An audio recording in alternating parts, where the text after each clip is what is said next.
Welcome to my channel. RJ Jojo. Kan Vangkhua i lo thlir hong le. UPC bek in tlang lama hen lon chho masaber ta ila. UPC hi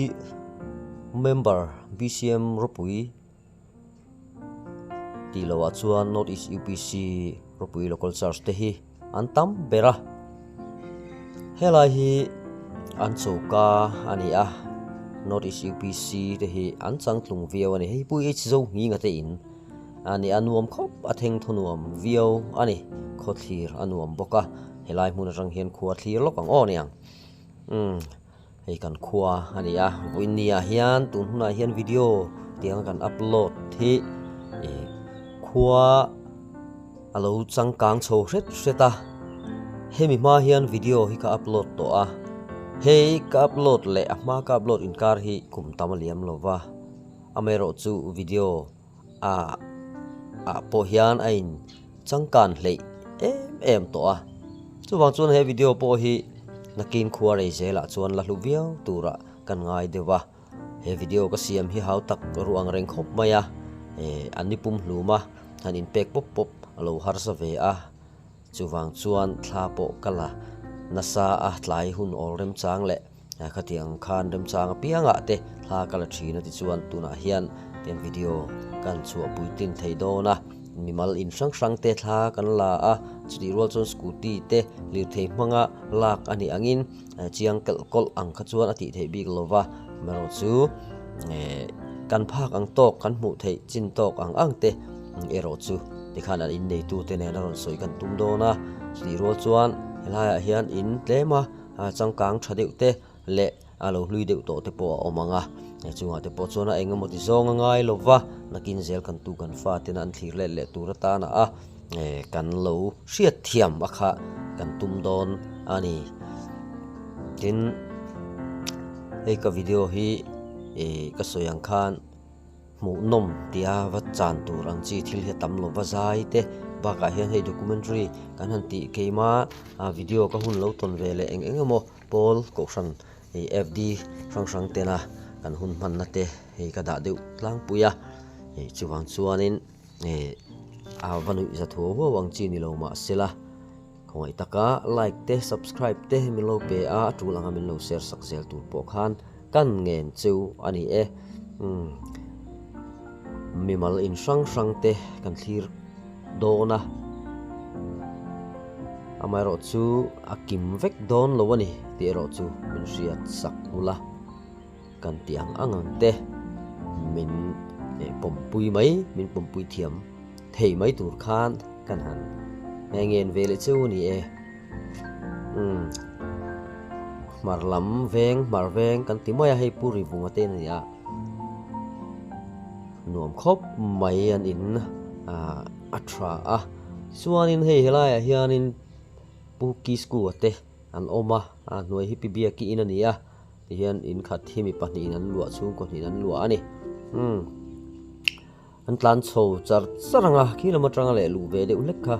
kan du dewa le ti chuanin hei soi tur hi tam thin kho maya YouTube channel kan han ti chungchanga te tam tak chuan fm thu ten YouTuber temin han ti thina amaro chu YouTube channel te kan ne ni chun YouTuber chu kan ni maya sti role ro chuan ke ni na kan han ti siam ve na te hi chu asum le pai wa lutuk le makhatiang ang lampang khani lem lova video handa thata nakin zelata na en let le a hludon mati thila hian ti hian channel keima ni zai te kan handa ve thin mai khani a hela hi feel mun tura ruwa man ani a lai duai to amai ro chu tuna hi chuanin kan palm tool ati thei mai to a congress lai congress VC ina helai hi ruwa man nan lo siam khani a sumtam takkan da ve helai hian amaro chu kan khori ral lowang ti hi ka ringa engam mun sarkar hian emo kemani khotlang ta na thil tak kan la da nge ka ringa ni ti chuan hei ka ding veilam sir chung tlang hi mei thai tlang nuam ti thin kha we meram ani hei hela hian khuwa kan su thleng thla ta reng mai lai forest veng ani aki forest quarter ani pute te ten an lua ki lai khian pu wana hei hi pu dola in hlui kha ni a pudola late tiang o putlan atin an lua hei pungai puya in hun lai ani ki hilaya khian an rupa tin an lua ni an rupa te timang o hei fencing po a thapar par to khop mai hei pungai puya in ani a puvilal ngai zuala ani a zuana thlang hi pu si thang dai lo vate in ani boka hei helai po hi kong abumbo ang renga hei video te po achelo theilo ke ma in kani akhal pa bok in camera kan lek vel thin ni a chuwang chuan in lo ha thlak de ani ko ha pulal hun moi te ni a hi uai me in kan sakha ani boka hei school no panon om tranta middle school lama kan kaldona khai jacob paten king khat ni bok le lam camera keng bogin ka scooty ron zuang kai thut mai hei tlema an tlu thal throi lo chawani eng po ni sela jacob pate ken pilama kan nau ten ni a min nele me mano panghin nel thina chuwang chon kan hlim phian ani hei kan muang hian middle school ani a moi khop mai rong te noi ani a school po changtlung viau to a upato boka school te po hi heng school hi kan kalve shep na kan lo kalve shep to na school ani a chuti rual chuan helai muna takero hi chuan kan kalve chi alova mun hi nuam ma middle school tlang hi han len kwal kholum lai phei chuan ti hian ngo te po om khup maya thingdai hlim nuaya han thut wang te po hi nuam viau ani he school hi kan soyang khan arei to khop maya he government middle school Nathil district ti te anin ziaka arei to viawakum he mani lo khanin jubilee golden jubilee an lom to boka thok tu te khatiang le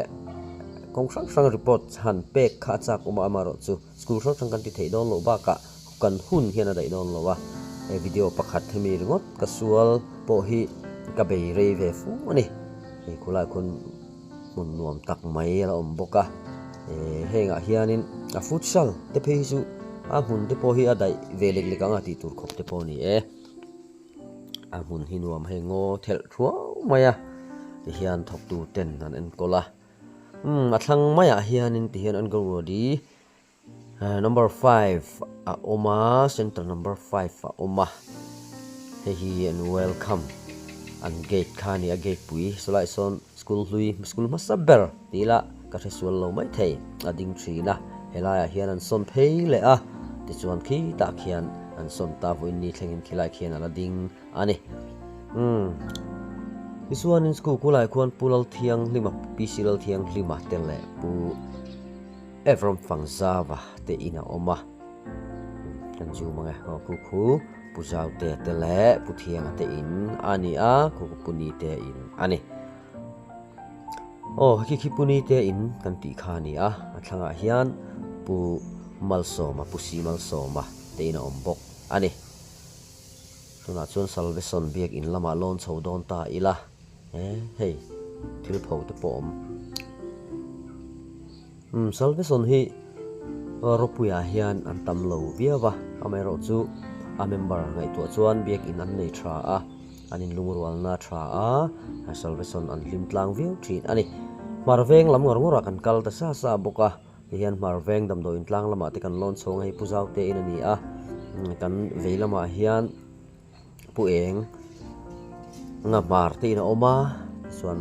chaka hian pilum sangi punun sanga te an om boka chuan tun ma kan no pan lai chun helai step a hianin step om lovin om thina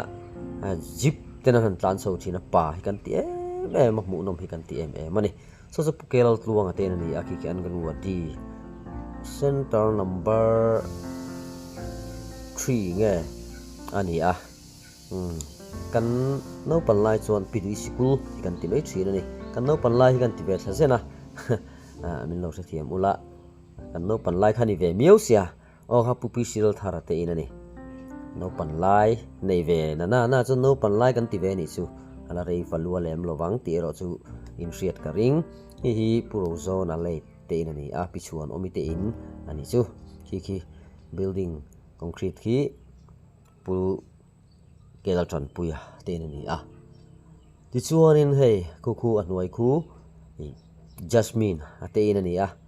jasmine ate hi anin khu anuam hadai nuam khop mai hi dam doina hian kanin check up ve zok nge rei lawang hei hi marveng chom tu transformer ani a he transformer hian marveng bi ka choma khua lo lian ve seta transformer pakhatin min zo bi to lova hei dam doi in ani a tunma chuan sub center kan ti thina mero chu mn sarkar khan a wellness center in hlan kai ani a tuna hian health worker pakhat le health wellness officer pakhatin min thut chil ani hei hi pu zonun moya putuai ten ani hi pubiak sai lo ten ani a hian bidek venga kan su thadon ani marveng chan vek khala ni a lai putuai hian in noya hian workshop ani ai bidek veng hi tunma chuan in olsam tak nai vai taka motor lu the ani a amero chutna chuan kong lai nen ti chet ta ka wangin har sa takin kan lut kwal thi ta ni hi pul kusima som ki putai ten ani a hei pichal ru mi te pakong ate in kha ani a khulai khu pu pi than thriangi ten ani a apia son puchal lo mate anom boka so puchal lo mate in ani le lampanga khan kan kal pheyanga hei hi pichal room in kan ti khani aki ki puzon moya putuai te workshop nena anin khani a hei hi pubiak sai lowa te in ani boka ti chuanin khu pu kesi omate in ani a hei puching te a te in ani boka kan phei zelanga kan pi te in ani a hei hi pisrang buai puma tluanga te in ani puma tluanga masuk pon pho that mai hei hi pu mu chua ka te in ani a tuna chuan lua chi to lova puislal hinga puking te ten lua me ka kan dak zuk sange an lo tlat an lo chuan kan kal lenga khi pu piel zoding liana te in ani a hei puke chuan moya te in ani boka helai bi dek venga point in lo tam to kho maya hei hi pupi simal som tluanga pu somale pisomi te in ani a hei hi pilal ngengi pubiak enga te in ani le boka hei kongpo hi simenatia luan vek zel hi ni a khokar kong kan ti ho renga hi tianga luan de uvek hi ni ti chuan khu anung bera khuan pu pc road moya te ina ombok ani so in hi pi hriat pui te in ani a hela in rel hi hi pu zau te ten khani hei in rel hi pu h thang lu ra te in ani bok ani so pitlang do ri ten nia pi hi pu pc tai khu ma te in ani boka khi pu pukap frang late pumon sang ate inani aso pulom zuala piwan lui te inani bok ane hei puwan thru mate in sak me kan ni atuna hena nuayan lua kan vc treasure nulama ro te in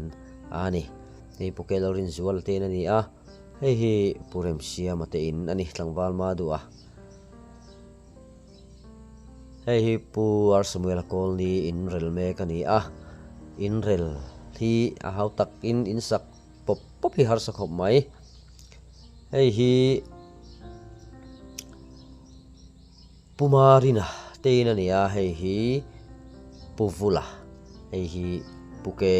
zo sang liana te in ani le boka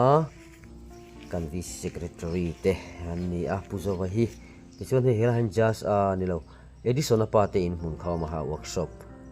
scooty te po mani so pusang lu ta tham te ina ni a tuna hen pu ban lal muan su la tenan lu a pu vi la tenan lu a hi pu sil du ki mate ina ni a hei pu hne zo in rel me kan ni bok ani hei hi pusap chunga leit na chon pidal ruali te in ani a apia chi hei hi pu kelom siam ate in ani boka ti chuanin hei he te laia hianin te boyate pumai cham moi te in a om bok ani o khu khu chite veng le zual khan ni a hei hi puse na te puje chuan ate le pungai sang ate an om le bok ani kan zu peng lo mayang o hei hi puke ral rona puke chuan o mate in ani a hei hi chun palak lak lo to ka aru karal de ule ka lak khani ei society in kan ti maya hei abulami hi puje la rin lian ate in ani boka hei camera portrait lu khi ka en lem lo helai hen thla ka lak hen mo ka pu aram eng ate in ani bok a hei hi concrete rel oi hi veilam pangami hi pusi than siama in relania hei hi pu kelal tlon thanga te in ani a hei pu than siama te in bok ani a anin lu alai me ka ni a hei hi pu mu chuak te in ani a pia son e pi pui om bok ani pi than pui hei pus pulom kunga te ani a so lai concrete lian tak so pu f lian ngai te in ani bok a abulami hi pusi la zar zo te in ani hei hi pu kelal than thanga in kha ni a ti chuanin helai building nal tak mai hi pukelal choi ate in ani bok ani kan lut lok nge tui kan ina nge o khu pivan lo mi te in ani a abula hian David LRR te putran ate ina oma hi putran ate David LRR te in rel me kan ni boka apia chia o khu zo khu pulung ti oi sai lo te in ani a apia le mi so chong tho so pusil zui te in kha ani le a so lai son o hei hi pukelian moi le te in kha ni atuna chuan pilian sang iten in sak me ka wangin an lu a ambulami kha pusi ro ding lian ate in ani bokani so tlangwal biak din moi te in ani a abulami hi MHC pirun kha ani boka khi rest house kan tia chakami hi pu pilal faki in ani bokani dakra na ngai don khom mai lai hi chumo kal deu sung dona kan man mo deu thin kan ti kha he pusi hom ro lein kha ni a tuna chun ke ma ni veng len phei atalen kan ti mai thina helai veng o hi uai me run ani a uai me hen run kan nei thaviaw ani helai atalen ti min po sak tu pulai lu ta ani a asir berason tuna hen tu le fatin in rel me kani hei hi pujelal so mate in ani a pujelal so mate in le uai me run in kara hian kan in na oma kan hot don ni thing puite kan in sol be photang RJ so choroi runa kan loi lut ve le phot don ani mi run te yang pha ma su se kan run riang te hian kan lung aduma a chunga chen nuam kan ti a chung kwa kan lim thin ani in mangai ton na om chuan eng chung kwa po hi alo nuam thin alo ni o khi pulai lu ta famta tuna chon pilian sangi te pideu khumi ten an lu a o kanui te toi pon min lo ngai viau ani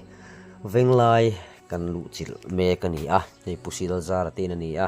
maturu khop mai he pueng moi in ni in he pilom thangi pukon luanga le te in ani a pu hom ru la le te in ani bok ani o he kini khuwa hian hetiang motor hi kan uar khop mai in tin deuh tho hen kan yang ti tur khopani kan tangkai pui viawa ti hian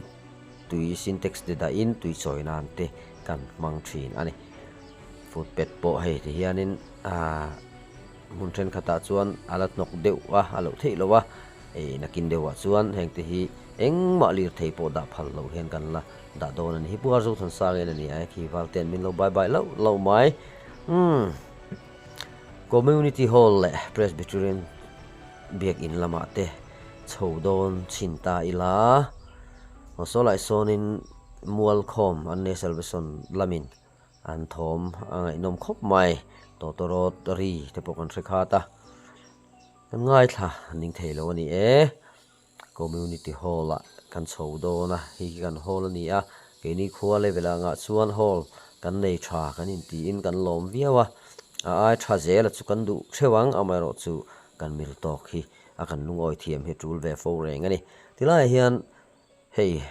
VC house kan ne VC house po hi kan nei tha kan in ti in kan mang tangkai volleyball court po nuam khop bok mai hei pu arzo than sanga in kha ani a hei community hall a toilet ani bok ani hei rest house ani a lai hian mi khol poimo le engemaw te chuan thleng ve fo thina a kan tangkai pui vio bok ani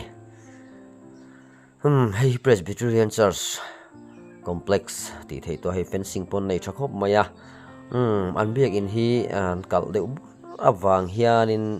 an khar ani awang hianin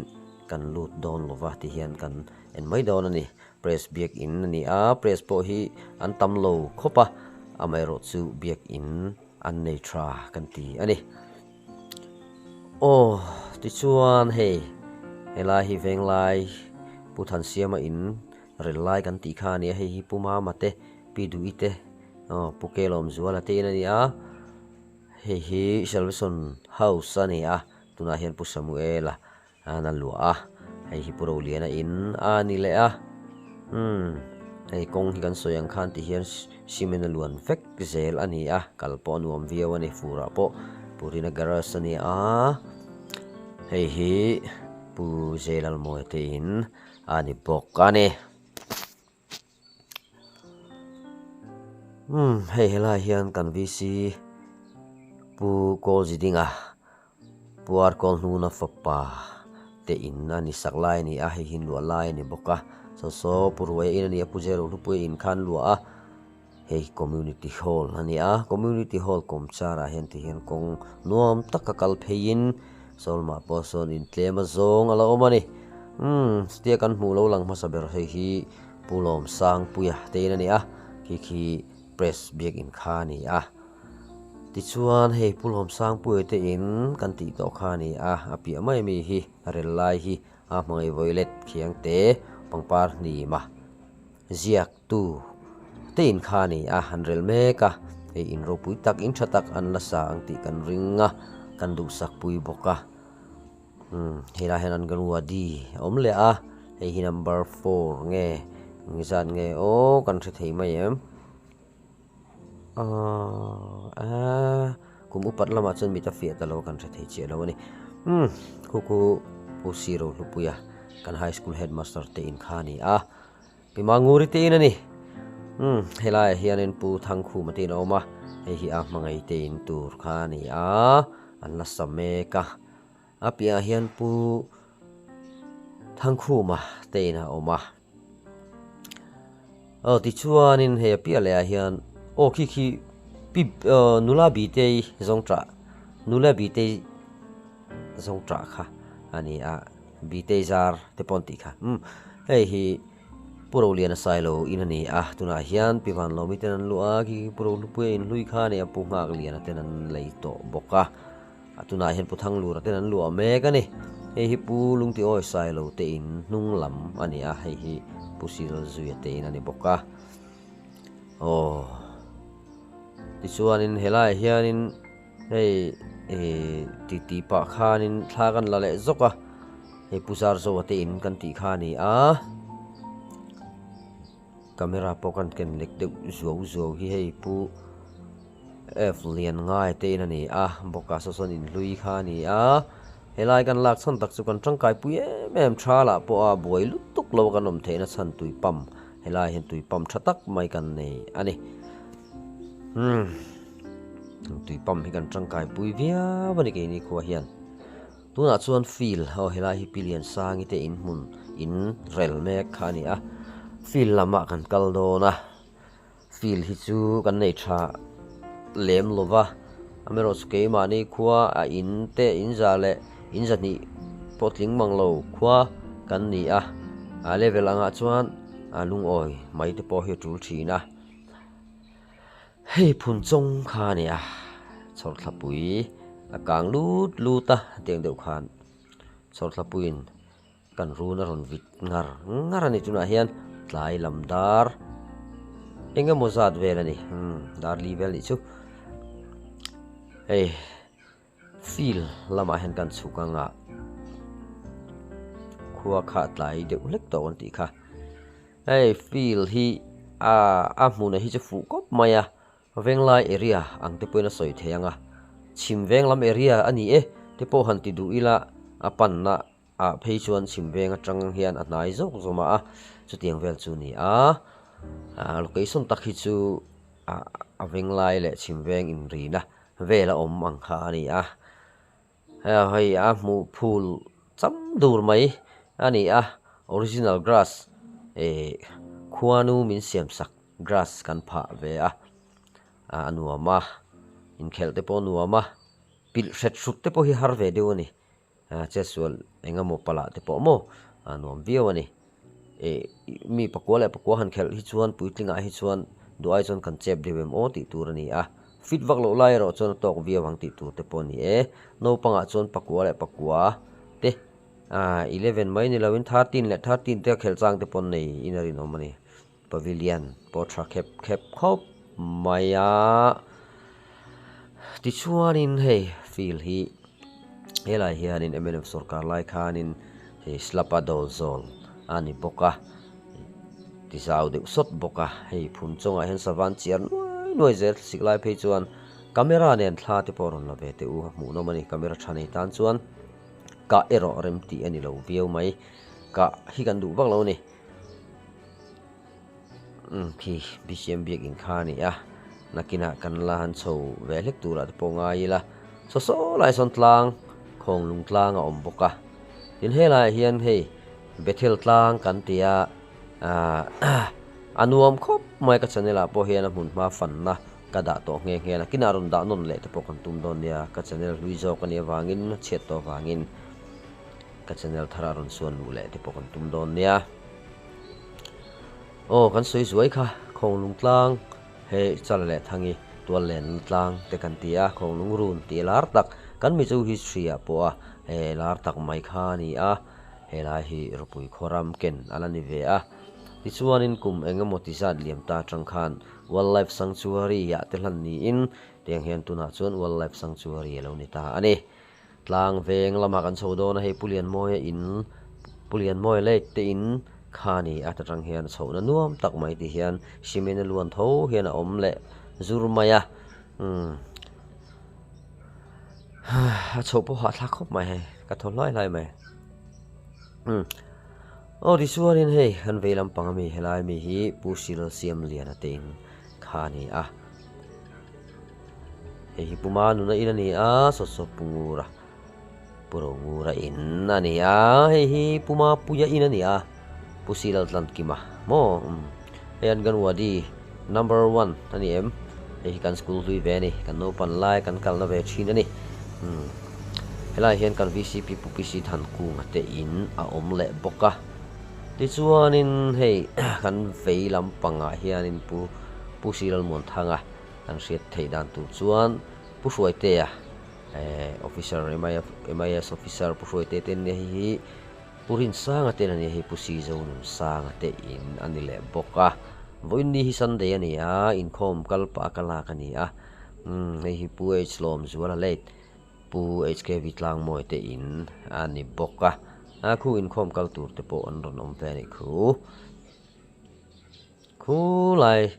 chimveng kongpui khu chuna kina kan la tlan thla ve le tura te ngai ta ila athra ange no chuan in biak in lampan don ni la chumi ma chuan hei primary school complex ani ve thunga helai hi hei lungbang a oma ki primary school khani hei kusilna te pon nei thaviau maya changtung to khop maya sarkar masa khan thei to pati changtun to kha lo ni hei bung za tuai mai hei hi kan school lu ve layan phun khani kan classmate pusang te pumuana te ho phun ni om tak khani welcome gate an kal deuh but mai kan lut lo mai nga ti hian kan Belhchiang vak thlei thei lo tur te pongai tai la tha om Belhchian vak bo hangai che lo ti khan kan soi hani deuh mai school upato takani hei BCM biak in ani la complete lo ani ni hian July thla hian honan tumbok ani hei centenary hall ani sanga zakwa somriat le sanga zakwa somkua palikuma sakto kha ni a centenary building hi troi bio to ni tuna chon chim lama kan tlan thlang hi poi te te ni a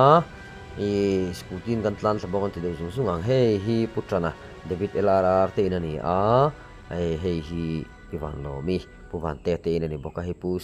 sang lu nam te te ni a hei pu si sang khu ma le tangwal ro tuang te na ne pusai ku masai lo te in rela ni a pro ki ma chong thu pu si sang zo la te na ni a hei pilal mo ni in ni in hei pu islo tlan zo te in ani bok na ne dang ti nal angai zat zat hle mai hei hi pu si lol pu in rel me ka ni a anoi ber kun pe to a hei pulian sanga te in ani boka hei pu si zir sang liana a puro liana sai lo te ni a hei pu si lo siama zir te sumo te in khani boka hepi sang le ni late tuna chuan pinun sangi pulal enga ten an lu a hi puwan ding lian ate in ani a hela hen a rel mek boka chuan hi pu virem siam ate in ani le boka hi pukeram thanga te dor ni in a hei hi pukelian tluang ate in ani le bok ani kilai khian puwan malsom pujema ban malsom atin oma hei hi pu punun puete kan soi man lo punun puete hei purem kima hei hi pu fak zuala leit pichan pui te na ni boka hi pulal ming moi leit pu atlangwal ro chama te na ni a hi pulal thamona leit pi biak moi te na ni a hei hi pu ke rin khu ma te in ani boka khi lai kan soi man lo te kha puram thanga te in le puisal nun pui te in kha ani bok ani hei hi chim lama chuan in masaber ati theyang ti chuan helama kan kual chhowanga 7-day Adventist biak in lama kan chho do na he lampang ha hian hei kong hi khami kan tlan lai tak khaluan ani lowa ina ombok lova mase in omna china hi chuan luan chho le te poni a khu pual do te na ni a kan no pan lai kan tal tam ve thin na ni a puding te pu samuel ten om trina samten meta music ngai na mi tak chung kwa te pon ni a guitar te kan pera nuam kan ti thin em hei tuna chuan an in te polo thato khop maya hela hian mun fal takin an zum thin ani amai ro chu tuna chuan an fal to big low ani tuna chuan in kan le chho do na nga hei hi 7-day Adventist biak in ani a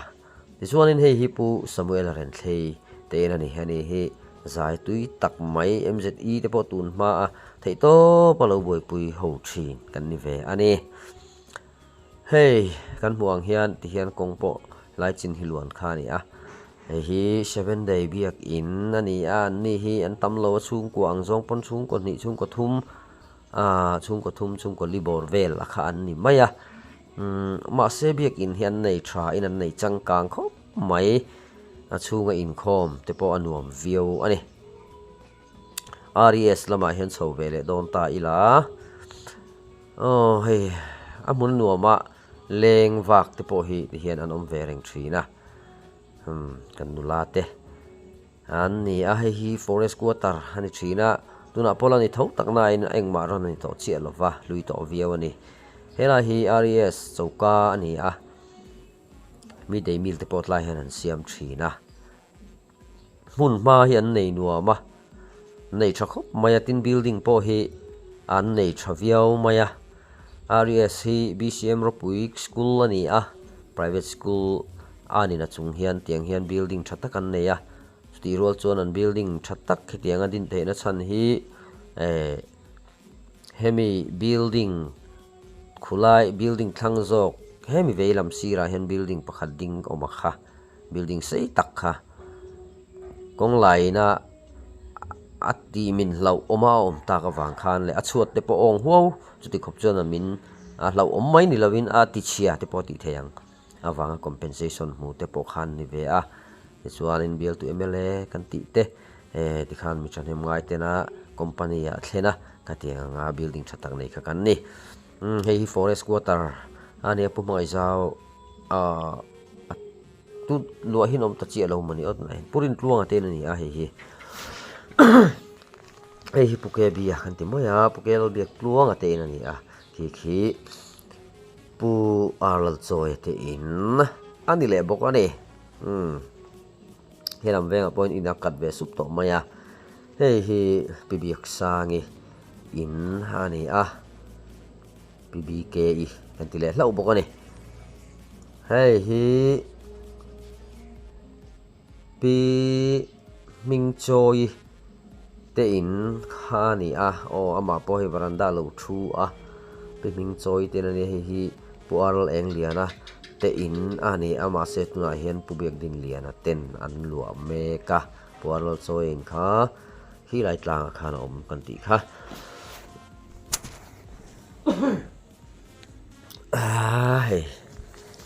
hei hi ani min kan soi lowang milara ni pu choi in ani achaka khan pil chu mi te na oma ani kha kan han lata chia lo ani hei lai kong hi luan vek tho kan ti kha ne maro chu hei chei that ve le to pongai do na e sarkar kan thak cho zela sarkar thara te po na chei thave le zel tura te pongai ta ila athra in kan ria tha kan ti ang zong hi chu nei har ti ro kan siang puzira in ani hian ti hian bike khi afanu nei chun ani duate maya afa nei chun ti sok mayang afa te pali pialama hian bike khi aduat hliu khop mai ani hi fel tak mai ka thian pa em ani hei puzira in puzira hian nen hian kai kom lok he engam mo kan soya ei ngai om lom ka te ni pon ei ngai om jok te khan kanin be ve ni hei hi pula rot ki ma in ani ani hi zai thiam tak mai purot ki ma ani hei hi puje siam thanga sang hlui zai thiam tho ani ani hian khotlang min choklim thin hle ni tun ma awang lai chuan hei hi pusi sang zula te in tho ani tuna chon pu bisi biak moi tenan lua ani so puza lian le pupi duat pui in ani pulol khu ma te ani boka ani hei hi piro kungi te in ani hei pulol khu ma in khani thlang hi puar kai lian te in ani boka oki hi niam roi zel maya hei hi min hau fo thina yo azoi te min thina maseko ki hi sangai lem lo ani ha putlang thang pui te in khani lai ve lama mi kha hei putlang ate in sira hianin hei lai hianin hei putlang ate in khania in sira hian centenary road te kan ti mai thina thang thar chon se to lo mai the pial ra road than mol kong ani hoi pi thangji ki te na ni pu ban thang pui ale te in ani high school tlang lama kan leng chho do na ni high school tlang hi tlang nuam takani boka school mun hi kan nei thavia maya biak in mun te po kan nei thavia wa om na tur mun dik taka hena om chat ani hi ti tur hi ani big deuh hian kan se deuh thina he compound po zau tha high school complex lama hian kan kal do na hei thut thleng putlang ate te pon ti hianin an lo in dai ni kha tengki ani hi building school building chu ni aban hi concrete ania brick skirting brick ani boka chuanin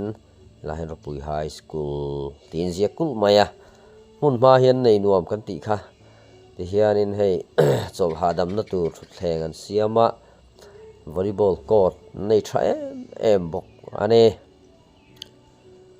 ti chuanin hei helaya hian enrex building han sakani mun hi thak view boka tuna hian pu manga izawa pute tenan lua boka hei la hianin under MNREGS ti ni Mahatma Gandhi mo hian PNE quarter auma arei to khop phei building upato mana tang to he building hi omale tuna hen pulo mate PS therite chung koinan lua mek boka ti chuanin khula khuanin hei helai hianin pusiama te anom boka pusiama te na ni kha hei helai hianin hei building khula om le ta PMK suai noya building an non sakha ngen che kan shelowa chuan hei punghak lian ate nge hela hian vok fa ma oma an om chil rot ani bera an ina hian an lua lo mi dang an lua hlau zok to nge a tlai hian an om chil to pa chu ti rual chun thei to pan chu vok po engemaw zat an nei lain chiat nei na nang hlau maya pu sina mana poi kan ti tak zeta chuwang chuan a in ruak amotal po hi kan zula ve hrim teng ka tia maro chu helo ruak vek big lowa bulan tran chole dona hian vok pani thum vel khan khoya son so lai thleng sol vok in a khat veka thlanga te po hian vok in na lo ma ti khan a vok in hlirin helai hi a om taringot mai ni poi tek zet ani helai hi kan soi tong khan pukai lian ate in khani a hi pukai te in atang kan chuk lenga chimveng hulai kon kong an lo siam dai wang khanin ti hian hole mai tum kan ni a amero chu kong an lo siam an lo block tlat maya kan let targot ni autonomy kha pu vel thana kol ni te in ani le boka hi pu lal hing lo sai lo te in ani bokani so lai lang ho kha ni china kan soi thei kan soi man tak lo te kha an ni apunun puyete puram thanga te len chho kha veila mi te kha ni bokani